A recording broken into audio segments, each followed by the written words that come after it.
बघू टायमाला कसं दुसरं काही असं त्यांना काय त्यांच्यावर बोलतच नाही मी कधीच. 10 महिन्यात बोललो का त्यांना मी विरोधक मानलंच नाही. मानल्यावर बघू, ज्याला मानत त्याला मानलेलं. त्यांच्यावर एकावर मी आत्तापर्यंत बोललो नाही. विरोधक नाही, पण त्यांनी जी भूमिका घेतली त्या भूमिकेकडे कसं बघताय? 13 तारखेपर्यंत काहीच बोलत नाही मी त्यांच्या भूमिकेला. भूमिका व्यक्त करणारे ते कोण? भूमिका व्यक्त करणारं सरकार. आमचा वाद सरकारशी, त्यांनी तिकडं सरकारला बोललं पाहिजे, आम्हाला कशाला. त्यांनी याच्यामुळे भूमिका घेतली की आपण म्हणता जी ओबीसी मराठा आरक्षणाला जे विरोध करतात त्यांना पाडू.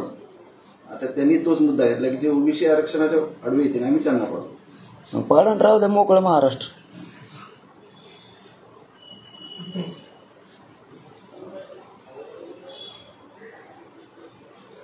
भाजपचे नेते आहेत आमदार बबनराव लोणीकर ते असं म्हटले आज परभणीमध्ये की 40 वर्ष मराठा मुख्यमंत्री होते, 40 वर्ष राज्याचे, परंतु आरक्षण दिलं नाही. पण आमच्या सरकारने मराठा समाजाला आरक्षण दिलं. 10% विषय होता दिलं ना. तेव्हा 2-2.5 करोड लोक पोरं नाही लागली की नोकरीला 15 दिवसात. काय बघू आता, मला 13 तारखेपर्यंत थांबाच. आम्ही बी चाललंय आमचं कोण कोण काय बोलतोय काय नाही. समाजाचं बारकाईने त्याकडे लक्ष आहे. एक गोष्ट मात्र मराठ्यांच्या गरिबाच्या एकजुटीमुळं एक भीती तयार झाली की जो येणारा नाही आहे, जो बघणारा नाही आहे, तो बघायला लागला आता. आणि ह्या 8 दिवसात तर सगळ्या पक्षाच्या आमदारांनी अशी भूमिका घेतली, म्हणजे ती एक प्रकारची चांगलीसुद्धा आहे की माझे आमदार असो किंवा आजी आमदार असो, खासदार असो किंवा माजी खासदार असो, सगळेजण पत्र घेऊन यायले आहेत पाठिंब्याचे. मग तो टेबल वाजणारा असो किंवा नसो, प्रत्येकजण यायला आहे. याच्यातसुद्धा एक मराठा समाजाला चांगला संदेश चालला आहे. आणि मराठा समाज मात्र बघतोय कोणचा आमदार येत नाही आहे, कोणचा माजी आमदार येत नाही आहे, कोण खासदार येत नाही आहे किंवा माझे खासदार कोण नाही, पत्र घेऊन कोण येत नाही आणि कोण जायला लागले हे मात्र मराठा समाज बघायला लागला.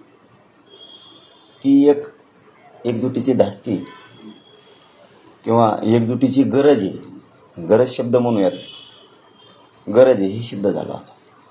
तुम्ही नेहमीच्या आरक्षणाबाबतीत जे मराठा समाजाला आरक्षणाची मागणी करता त्यामुळे एकनाथ शिंदेवर तुम्ही विश्वास दाखवला. आपण कॅबिनेट होणार आहे, त्यामध्ये या सगळ्या सर्व चर्चा होणार आहे. तुम्हाला विश्वास आहे की हा निर्णय होईल? मांडण्याच्या अगोदर कसं सांगू, काय मांडलं जात आहे, काय विचारलं जात आहे, ठराव ठेवतं आहे कोण, नेमकं उपसमिती ठेवते का काय. आता मला त्यात बघितल्याशिवाय मी आधीच काय बोलणार त्याच्यावर. सरकारचे प्रतिनिधी तुम्हाला भेटायला येत आहेत, तर त्यांच्या बोलण्यातून त्यांनी काय आश्वासन दिलं, म्हणजे तुम्हाला अपेक्षा आहेत का यावेळेस मागतील आणि ते काहीतरी प्रश्न मागले? हे बघा, आंदोलक या राज्याचं असो किंवा देशाचं असो किंवा गावचं असो, अपेक्षा ठेवणं हे त्या आंदोलकाचं कर्तव्यच असतं. त्याने अपेक्षाच नाही ठेवली आणि ते जर अगोदरच काही आमदार मंत्री असे आहेत राजकारणी, तर 70 वर्ष झाली, एकदा निवडून नाही आले तरी तिची अपेक्षा आहे मी एकदा तरी निवडून येईन मरूस. तर आंदोलकाची भूमिका जर ते पहिल्यांदाच अपयशी बोलायला लागलं तर असं कसं होईल. त्याला आशा ठेवायला लागते, सरकारवरती विश्वास ठेवायला लागतो. तसा मी ठेवतो, पण माझा विश्वास माझ्या संघर्षावर आहे, माझ्या समाजाच्या चळवळीवर, माझ्या समाजाची एकजुटीवर. आम्ही खेचून आणू आरक्षण. ओके, चलो, धन्यवाद.